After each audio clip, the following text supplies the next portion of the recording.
Before we start talking about the Battle of Guandu, it is important to recognize that this is a civil war between two warlords. In principle, they recognize the rule of the same emperor. Therefore, politics play as much of a role as military forces. The deciding factors involved include 1. Justice and legitimacy, 2. Military support, and 3. Food and logistics. In terms of justice and legitimacy, Cao Cao has the upper hand, as he controls the emperor. All Cao Cao's actions will have the official approval from the emperor. Higher-level generals and ministers from Yuan Shao's camp may have questionable loyalties because of Cao Cao's greater legitimacy. But keep in mind that the emperor is getting older and starts to have his own ideas. The power balance there is delicate. On the other hand, Yuan Shao's legitimacy is weaker than Cao Cao. His advantage comes from his heritage, as lots of his ancestors were prominent ministers. Additionally, he has accepted a distant noble called Liu Bei into his camp. Liu Bei claims that he has received secret orders from the emperor to remove Cao Cao from power. In terms of military support, Yuan Shao has the upper hand. He controls more population and regions. Additionally, as Yuan comes from a family of top ministers, he has more support from the nobility. With greater wealth from the nobility, Yuan is able to turn his larger population into more armed soldiers. On the other hand, Cao Cao controls a weaker force, but he has a tighter grip on his subjects. There were people in his camp opposing him, but he just crushed the plot against him, so there are fewer troublemakers from within. The last important factor is food. Food, of course, is critical for all types of warfare, but it's especially so in this battle. Chinese society values farmers. Therefore, forcing local farmers to surrender their food was politically unacceptable. Food has to come from the excess amount that the local ministers collect over many regions and transport it to the battlefield. Yuan Shao has more landless peasants to work for him as semi-slave labor, producing and transporting more food. But he has a larger army to feed, and the loyalty of the peasants again would be questionable. Cao Cao, on the other hand, has chosen to settle landless peasants. Cao collects less food from them in the short run. The source of food is more stable, and he has less mouths to feed. The battle takes place in early 200 AD. Yuan Shao's headquarters is located north of the Yellow River, directly north of the river crossing at Baima. Cao Cao's capital is south of the river, directly south of the fortification of Guandu. Note that the two warlords' headquarters are not far from each other. In the battle, Yuan Shao decides to cross at Baima and directly go for Cao Cao's capital. There are suggestions that Yuan Shao should be more patient and eat away Cao Cao's territories elsewhere first, but Yuan's current plan is also backed up by strong reasons. His advantage is manpower, while he lacks legitimacy. Using superior forces to quickly seize the emperor in Cao Cao's capital is using his advantage to reverse his political disadvantage.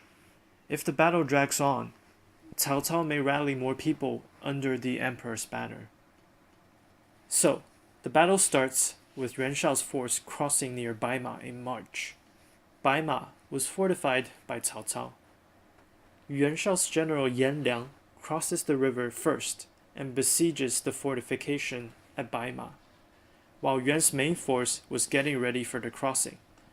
Cao Cao responds by moving his forces near the crossing at Yanjin, feinting a river crossing to flank Yuan's main army. Alerted, Yuan Shao moves his main army near Yanjin to counter Cao Cao's crossing. Meanwhile, Cao Cao sends out a secret light cavalry contingent led by the famous Guandu to attack Yan Liang's rear. Unprepared, Yan Liang was KIA and his forces destroyed. The siege at Baima was lifted, but Yuan Shao easily crosses the river at Yanjing in May. This threatens to cut Baima off from Cao Cao's headquarters to the southwest, so Cao has to retreat. Cao Cao meets Yuan Shao near Yanjing. Cao Cao spots Yuan's forces first and scatters his baggage trains to be visible to Yuan's forces. Yuan's contingent moves to the baggage trains and scatter to loot the goods. Cao Cao again sends out his cavalry to attack and rout Yuan's scattered forces. After the encounter at Yanjing, Cao Cao's forces can make it back to Guandu to prepare for the defense. Although Cao Cao won twice so far, the victories are minor, each taking out a few thousand of Yuan's forces. There's no substantial damage to Yuan Shao's army. Meanwhile, Cao Cao has lost his territory north of the Guandu River. Yuan Shao pursues Cao Cao and starts to attack the fortification at Guandu. This is Cao Cao's last defense for his capital. Yuan Shao wants the battle over fast. If the battle drags on, Yuan has to deal with a longer supply line. Yuan uses tall siege towers to shoot arrows down to Cao Cao's soldiers in the fortification. Cao Cao uses catapults to destroy the siege towers. Yuan digs tunnels, and Cao Cao counters this by constructing a massive moat. Cao Cao barely fends off attacks from Yuan, and both sides are running out of food. Some suggest that Yuan should mobilize some forces to go south to take the emperor. But keep in mind that Cao Cao's force is not besieged in Guandu.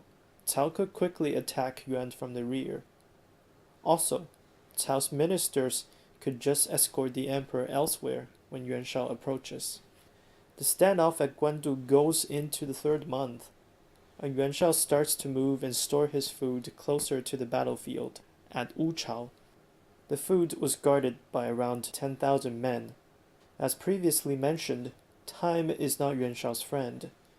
In October, a minister from Yuan Shao's camp defects to Cao Cao, providing the important intel of where Yuan Shao's food is stored.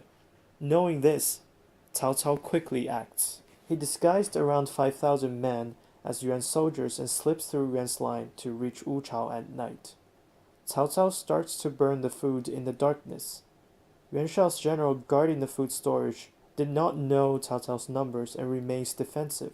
After learning the incident, Yuan Shao sends in his light cavalry to Wuchao to aid the defense. Some question this decision, suggesting that Yuan should send in more men.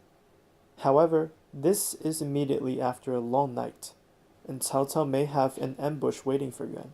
Additionally, if the defense in Wuchao holds on for a few more hours, the cavalry can swiftly attack Cao Cao's rear to shatter his army. However, Yuan underestimates Cao Cao's resolve. Learning that Yuan's reinforcements are coming, Cao Cao rallies his men, first quickly defeating Yuan's defending forces, then goes on to rout the reinforcement. Now desperate, Yuan orders his men to push into Guandu, but his generals and soldiers start to waver. Cao Cao begins a general assault, routing Yuan's army completely back to the north of the river. The dust has settled, and the battle is over.